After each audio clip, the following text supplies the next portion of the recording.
ইলাহা ইল্লাল্লাহু মুহাম্মাদুর রাসূলুল্লাহ।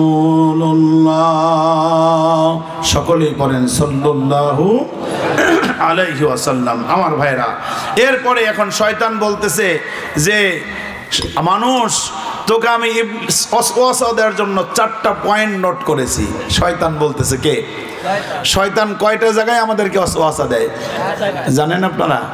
4টা। সবাই বলেন কয়টা? কয়টা? 4টা। 4টে জায়গা শয়তান টার্গেট করেছে। কোন সময়? শেষ সময়টা বলবো একটু। শয়তান বলল, যখন আল্লাহ মানুষ বানায়, সাইয়েদানা আদমকে বানিয়েছেন কে? আল্লাহ। এই কথা কি আপনাদের বিশ্বাস হয়? এই দুনিয়ার সব কিছু বানাইছে আল্লাহ কুন এবং ফায়াকুন দিয়া। কি দিয়া? আসমান কুন, কোরআন বলে ফায়াকুন। জমিন কুন ফায়াকুন। তারপরে হলো পর্বত কুন ফায়াকুন। তারপরে হলো জমিন কুন ফায়াকুন। মশা, পিপিলিকা, তারপরে বিভিন্ন প্রাণী, ফেরেশতা, তারপরে জিন, তারপরে যা কিছু বানিয়েছে আল্লাহ, পিপিলিকা থেকে শুরু করে গাছগাছরা থেকে শুরু করে, আল্লাহ শুধু বলেছেন কোন, সঙ্গে সঙ্গে ওটা ফায়াকুন। কিন্তু আল্লাহ বলেন, এ মানুষ, তুই আমার কত আদরের সৃষ্টি, একমাত্র তুই মানুষ যাকে আমি বানিয়েছি আমার নিজের 2 হাত দিয়া। বোঝেন নাই? বোঝেন নাই? বোঝেন নাই? জোরে কোন আল্লাহু আকবার, আরো জোরে কোন আল্লাহু আকবার। আল্লাহ সব বানাইছে হলো কোন ফায়াকুন দিয়া, মানুষ বানাইছে নিজের 2 হাত দিয়া। এই 2 হাত দিয়ে যখন আল্লাহ মানুষ বানালেন, বুখারীর হাদিসে এসেছে, লাম্মা খলাকাল্লাহু আদামা ওয়া কানা তুলুহু 60 যিরাআন। কি ওস্তাদেরা ঠিক আছে তো? ইমাম বুখারী হাদিস বর্ণনা করেছেন। এটা বিশ্বনবী বলেছেন যে আদমকে যখন আল্লাহ বানান, নিজের হাত দিয়ে যখন আদমরে বানালেন, 60 গজ লম্বা করে বিশাল আদম বানালেন। জোরে কন না সুবহানাল্লাহ। সাইয়েদনা আদমকে বানিয়ে তার মধ্যে রূহ দিয়ে দিলেন, নাফাখতু ফীহি মির রূহি। আল্লাহ যখন রূহ ফুৎকার দিয়ে দিলেন, ফুৎকার দিয়ে ফেরেশতাদের যখন সালাম দিলেন, সালাম দেওয়ার পরে সাইয়েদনা আদমকে আল্লাহ বলেন, আদম তুমি এবার একটু প্রশান্তিতে জান্নাতের মধ্যে রেস্ট করো। কি করো? রেস্ট করো। রেস্ট করার জন্য যখন দিলেন, উনি তখন সাইয়েদনা আদমকে এরকম প্রদক্ষিণ করতেছিলেন। কে? মিস্টার ইবলিস। ঘুরে ঘুরে দেখতেছিলেন, ঘুরে ঘুরে দেখতেছিলেন যে তোর কোন জায়গায় দুর্বলতা আছে, আমি আগে বুঝে লই আর কি। তোকে যে আমি ওয়াসওয়াসা দেব, কারণ শয়তানের একটা প্রি প্ল্যান টার্গেট এটা। তোকে তো ওয়াসওয়াসা দেব, কিন্তু আমাকে তো বুঝতে হবে। আপনি দেখেন না, খেলার মাঠে গেলে খেলার আগে সুযোগ দেখে না যারা আপনার ওই যে স্ট্রাইকার, গোল কোন দিক দিয়ে দিবে একটু বুঝে শুনে লয় না? নাকি বল পাইলেই শট দিয়ে দেয়? মেসি, নেইমার, রোনালদোরা কি তাই করে নাকি? কথা কন না কেন? হ্যাঁ, আমাদের সাকিব মাশরাফিরা কি বল পাইলেই ব্যাট চালায় দেয় নাকি? একটু বুঝে শুনে দেয় যে কোন দিক দিয়া ওই যে ইয়ারা আছে কি কি ফিল্ডিং যারা করে তাদের কি গেদা কর না তোরা, ফিল্ডিং যারা করে ওদের কি বলে? হ্যাঁ, তোরা খেলাধুলায় এক্সপার্ট না, আচ্ছা অসুবিধা নেই, খেলাধুলার দরকার নাই, ওগুলো সব না যায়।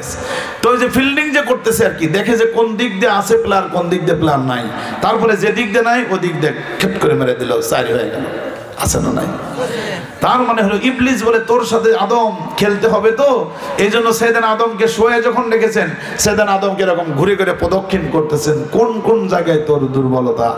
এই দুর্বলতা দেখতে গিয়ে ফার্স্ট টার্গেট করেছে ইবলিস সর্বপ্রথম সাইয়েদনা আদমের পেট। কি? কারণ বলছেন, আদম তুমি যদি এভাবে জান্নাতে থাকো তো কথা নাই, এখানে তো খাইবা আর যা করবা, এখানে তোমাকে আমার ওয়াসওয়াসা দিতে হবে, আগে দিতে হবে পেট। কারণ পেটে হলো মানুষের ক্ষুধা লাগে, আর পেটে খাবার লাগে।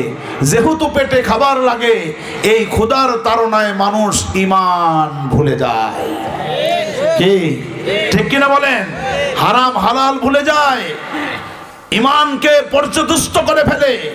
ইমানের কথা মনে থাকে না, বিশ্বাসের কথা মনে থাকে না, আখিরাতের কথা মনে থাকে না, পরকালের কথা মনে থাকে না, একত্ববাদ তাওহীদ রিসালাতের কথা মনে থাকে না, আখিরাতের কথা মনে থাকে না। মানুষগুলো সুদ, ঘুষ, অন্যায়, অবিচার, জুলুম, নির্যাতন, নিষ্পেষণ চালাইয়া ওই মানুষগুলো পেটের ক্ষুধা ধারণা দূর করবার জন্য অন্যায় পথে বেশি যায়। এটা আগে কেউ জানতো না, সর্বপ্রথম জেনেছে ইবলিস। এই জন্য ইবলিস ফার্স্ট টার্গেট করেছে হলো কি? পেট। যে তোর এইটা দিয়ে ঘায়েল করতে হবে। তোর যখন খাবার দরকার হবে, তোর যখন খাবার জন্য মন চাইবে, আমি ভালো খাবারের সাথে মন্দ খাবার মিশিয়ে দিব। এখন বলেন 5 মণ দুধের মধ্যে যদি এতটুকু যদি গরুর চোনা যদি দেওয়া যায়, দুধটা খাঁটি থাকবে না কি হবে? কথা বলেন। শয়তানের কাজ হলে শুধু একটু গুড় লাগায় দেওয়া, হালকা একটু চোনা লাগায় দেওয়া, জাস্ট লাগায় দিল, খাবারটা না পাকা গেল। শয়তান এবার লারে লাপ্পা, দুনিয়া কি মজা লিল, দুনিয়া আমারই হায়, ওর কাজ হয়ে গেছে। ভালো করে বোঝেন। এই জন্য প্রথম টার্গেট নিয়েছে পেট। খাবার লাগবে, এই সময় আমার কাজ করতে হবে। আর এই জন্য আমাদের সতর্ক হওয়া দরকার আছে না নাই? খাবারের জন্য যে জমিনটা আমি চাষ করি, জমিনের আল যখন ছাড়তে যাব, আমার মধ্যে ঈমান কাজ করতে হবে। এই জমিনের আল আমি এমন ভাবে ছাড়বো যাতে একটা চুল পরিমাণ যেন আমার অন্য ভাইয়ের জমির মধ্যে ঢুকে না যায়। এই মানসিকতা থাকা দরকার আছে না নাই? কথা বলেন, আছে না নাই? আপনি চাকরি করছেন, আপনার নির্ধারিত বেতনের পর অতিরিক্ত যে টাকা আসছে ওটা ঘুষ। আপনার চিন্তা করতে হবে না, আমার জীবন যাবে, আমার আল্লাহ ঘুষকে হারাম করেছেন, আমি জিন্দেগিতেও আর আমি ঘুষ গ্রহণ করব না। এই যে একটা শক্ত অবস্থান, এটা দুনিয়ার পাক্কা ইমানদার ছাড়া কেউ নিতে পারে না, ঠিক কিনা? আপনি এমপি হবেন, মন্ত্রী হবেন, আপনি আশ্চর্য হয়ে যাবেন। জানেন আপনারা, এই যে দেশের মেম্বার, চেয়ারম্যান পর্যন্ত, এমপি তো অনেক দূরের কথা, এমপি, মন্ত্রী, মেম্বার হলি চুরি, আছে না নাই? কথা বলেন, আছে না নাই? এই যে বিগত সরকারের অফিসিয়াল রিপোর্টে আসছে, আমার ভাইরা সাংবাদিকরা রিপোর্ট করেছে, প্রায় 24 লক্ষ হাজার কোটি টাকা এই দেশ থেকে পাচার করেছে। 24 লক্ষ হাজার কোটি টাকা। কি বাড়ির কাছে কথা? রিপোর্ট আসছে না নাকি? নাই। জানেন আপনারা যারা একটু সচেতন, এটা যদি আনুষ্ঠানিক রিপোর্ট এসে থাকে তাহলে এর বাইরে আরো কত আছে। কথা কন না কেন? আমার ভাইরা, একজন এমপি, একজন মন্ত্রী সর্বোচ্চ কত বেতন পায়?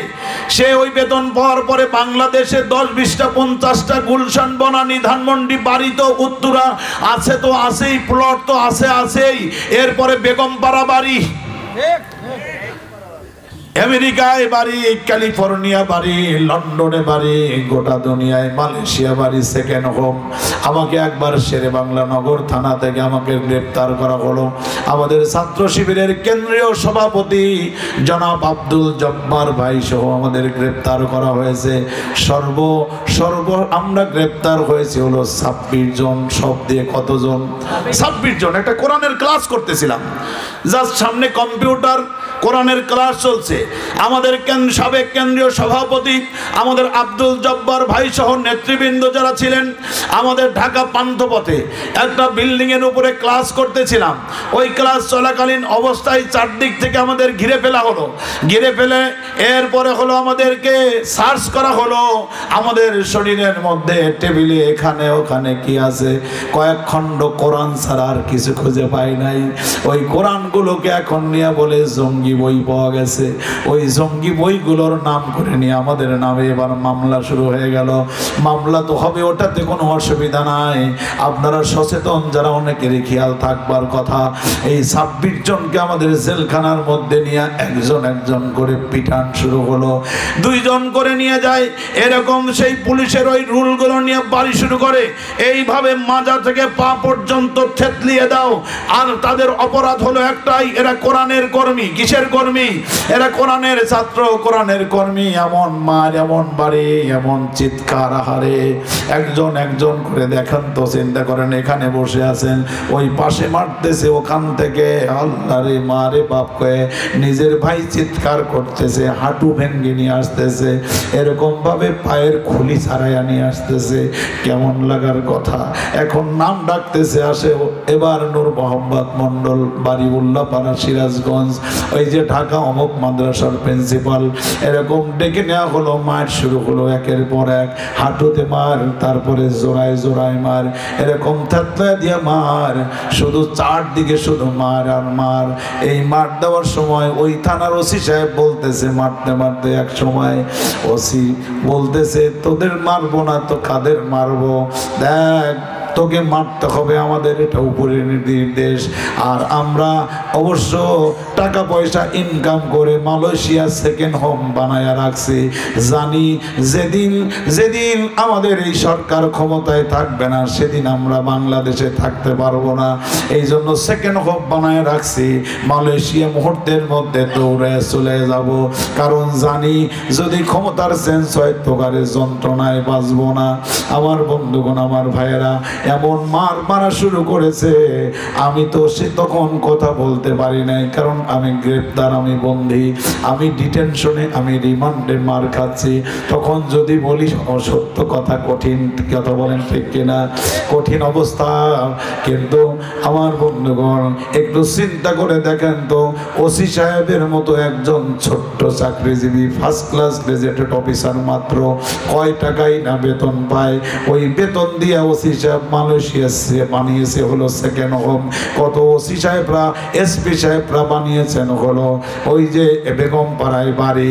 আর ওই হারুন আঙ্কেলের মতো একদম জীব জন্তু জানোয়ার, এই জানোয়াররা যে দুনিয়ায় কয়টা বাড়ি বানাইছে তার ঠিক নাই। একটু চিল্লা বলেন ঠিক কিনা? অবশ্য বাড়িও যেরকম বানাইছে, আবার শিক্ষাও ঠিক ওই রকমই পাইছে। কথা বলেন ঠিক কিনা? এমন অবস্থা গেছে, আমি সুজানগর থানার কথা জানি না, কিন্তু বাংলাদেশের বহু থানা ছিল, পুলিশ তো দূরের কথা, বও ছিল না, সব সেক্রেটারিয়া দূর। কথা বলেন ঠিক কিনা? তার কারণ জুলুম করেছে, অন্যায় করেছে, রিমান্ডে নিয়েছে। আমাদের দিন যায় হলো ইসলামী আন্দোলনের দাওয়াতি কাজ করে, আর রাত কাটানোর চেষ্টা করি তাহাজ্জুদের যায় নামাজে। আল্লাহকে বলি, আল্লাহ দিনের দাওয়াতি কাজ করে আসলাম, কোরআনের দাওয়াত দিয়ে আসলাম, আল্লাহ এই মানুষগুলোর হৃদয়টাকে তুমি কোরআনের হুকুমত অন্তরে প্রতিষ্ঠিত করে যাও। আর এই লোকগুলার দিয়ে দিয়া বাংলার জমিনে ইসলামের পতাকা, কালিমার পতাকা শেরে বাংলা নগরের পার্লামেন্টে তুমি আল্লাহ মেহেরবানি করে উড়িয়ে দাও। কথা বলেন ঠিক কিনা? কিন্তু আমার ভাইরা, এই যে বেগম পাড়ায় বাড়ি, এই যে ইউরোপ আমেরিকায় বাড়ি, এই যে মালয়েশিয়ায় বাড়ি, এই সমস্ত চোরেরা, ভণ্ডরা, এগুলো যারা করেছে, এগুলো কি তাদের, আমার ভাইরা, আমার বন্ধুগণ, ওই যে যা বেতন পাইতো ওই বেতনের টাকা দিয়ে হয়েছে, নাকি ইবলিস যে হারাম রাস্তা দেখায় দিয়েছে ওই হারাম পথ দিয়ে হয়েছে? কথা বলেন আমার বন্ধুগণ। কিন্তু একটু চিন্তা করে দেখেন তো, এই বাংলাদেশের চেয়ারম্যান নয়, এমপি নয়, দুইজন মন্ত্রী ছিলেন, তিনটা মন্ত্রণালয় চালিয়েছেন। একজন ছিলেন মাওলানা মতিউর রহমান নিজামী, শহীদ আমিরে জামাত, এই পাবনার কৃতি সন্তান। আর একজন ছিলেন আলী হাসান মোহাম্মদ মুজাহিদ। তিনটা মন্ত্রণালয় চালিয়েছেন। একটা হলো কৃষি মন্ত্রণালয়, একটা শিল্প মন্ত্রণালয়, আর একটা হলো সমাজ কল্যাণ মন্ত্রণালয়। এই মন্ত্রী থাকার পর আল্লাহর কোরআন এমন সোনার মানুষ তাদেরকে বানাইয়া দিয়েছে। একটু চিন্তা করে দেখেন, তাদের ওই মন্ত্রণালয়গুলো তছনছ করে 15-17 বছর খোঁজা হয়েছে, কোনো দুর্নীতি পাওয়া যায় কিনা। 1 টাকা 1 পয়সার দুর্নীতি তো দূরের কথা, মাইক্রোস্কোপ অনুবীক্ষণ যন্ত্র দিয়া দুর্নীতি তো দূরের কথা, 1টা পয়সার অনিয়ম পর্যন্ত খুঁজে পায় না। ঠিক কিনা?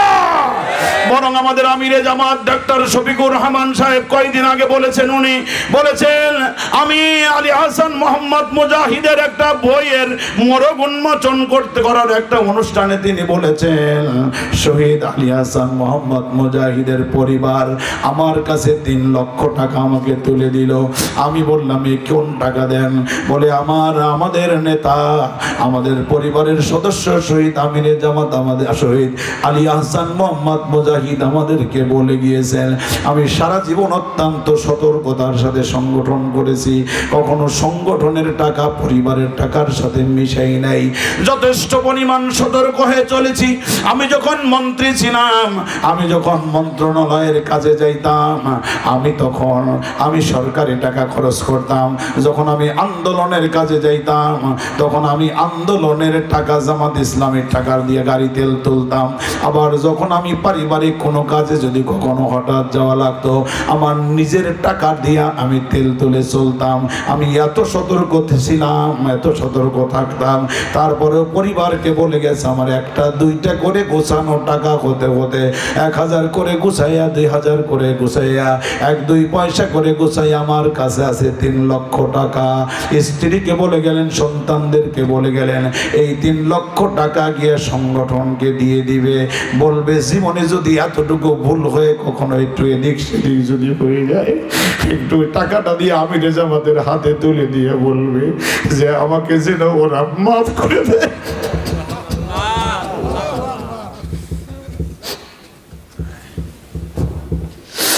আমার বন্ধুগণ, আমার ভাইরা, কি মানের নেতৃত্ব তৈরি করেছে আল কোরআন, কি মানের নেতৃত্ব তৈরি করেছে ইসলামী আন্দোলন। আমার সোনা ভাইয়েরা, আমার কলিজার টুকরা ভাইয়েরা, এই জন্য যদি এরকম সোনার মানুষ যদি কোরআন দিয়ে তৈরি হয়, তাহলে আর এই দেশে কোনো দুর্নীতি দুর্বৃত্তায়ন থাকবে কি ভাই? এরকম একটা কোরআনের পার্লামেন্ট আমরা দেখতে চাই নাকি চাই না? আপনার কৃতি সন্তান আল্লাহ কাসিম শহীদ আমিরে জামাত মাওলানা মতিউর রহমান নিজামী ফাঁসির ছেলে যাবার সময় তিনি বলতেছিলেন, অ্যাডভোকেট সাহেবরা, ব্যারিস্টার সাহেবরা, আমার রুহানি সন্তানদেরকে কর্মী বাহিনী দেশবাসীকে জানাইয়া দিবা, এইটু জানিয়ে দিবে আমরা শহীদ হয়ে যাচ্ছে, আমরা ভীত নয়, আমরা শঙ্কিত নয়। আমার সহযোদ্ধারা যেন টেনশন না করে, দেশবাসী যেন চিন্তা না করে, বরং আমি জানাইয়া দিচ্ছি আমাদের এই শাহাদতের বিনিময়ে ইসলাম জিন্দা হতা হয় হর কারবালা কি বাদ, আমার শহীদ মৃত্যু হয়ে যাবে আর আমাদের এই রক্তগুলো জমিনে পড়ে যাবে। আর এই রক্ত জমিনে পড়বার কারণে আল্লাহ রব্বুল আলামিন এই বাংলার জমিনে কোরআনের রাজ প্রতিষ্ঠিত করে দিবে। আমার বন্ধুগণ, আমার ভাইয়েরা, আল্লামা সাইদি রাহিমাহুল্লাহ যখন লন্ডনে গিয়েছিলেন, লন্ডনে যাওয়ার পরে তাকে সাক্ষাৎকার নিয়েছিলেন। আল্লামা, আপনি কথা বললে যুবকেরা জেনা ছেড়ে দেয়, বেবিচার ছেড়ে দেয়, বেনামাজি নামাজি হয়ে যায়। আপনার কথায় কত হাজার হাজার কাফের মুশরিকেরা কালিমা পড়ে মুসলমান হয়। আপনি বলেন তো একটা দেশ আছে কিনা যেই দেশের সর্বপ্রথম কোরআনে কারিমের রাজ কায়েম হবে? গোটা দুনিয়ার মধ্যে কোন দেশ আপনার কাছে মনে হয়? আমার প্রিয়, গোটা দুনিয়ার জগৎ বিখ্যাত আল্লামা সাইদি রাহিমাহুল্লাহ বলেছিলেন, একটা দেশ আছে আমার কাছে মনে হয় 56,000 বর্গ মাইলের দেশ, সুজলা সুফলা শস্য শ্যামলা সাগর মেঘলা প্রিয় জন্মভূমি যেই বাংলাদেশ, যে বাংলাদেশে ইসলামী ছাত্র শিবিরের মতো আমার বন্ধুগণ ছোট্ট ছোট্ট কলেজ ইউনিভার্সিটি স্কুল পড়া ছাত্রগুলো আল্লাহর জমিনে আল্লাহর রাজ কায়েমের জন্য নিজের জীবনটা বিলিয়ে দেয়। যেই জমিনটা শহীদের রক্ত পড়েছে, অসংখ্য রক্ত, যেই জমিনটা ইশার নামাজের আজান শুনে ঘুমে যায়, ফজরের নামাজের আজান শুনে লোকেরা জাগ্রত হয়, আমাদের বিশ্বাস ওই দেশে সর্বপ্রথম আল কোরআনের রাজ প্রতিষ্ঠিত হয়ে যাবে। সেই দেশ কোনো দেশ নয়, সেই দেশ হলো আমার দেশ বাংলাদেশ।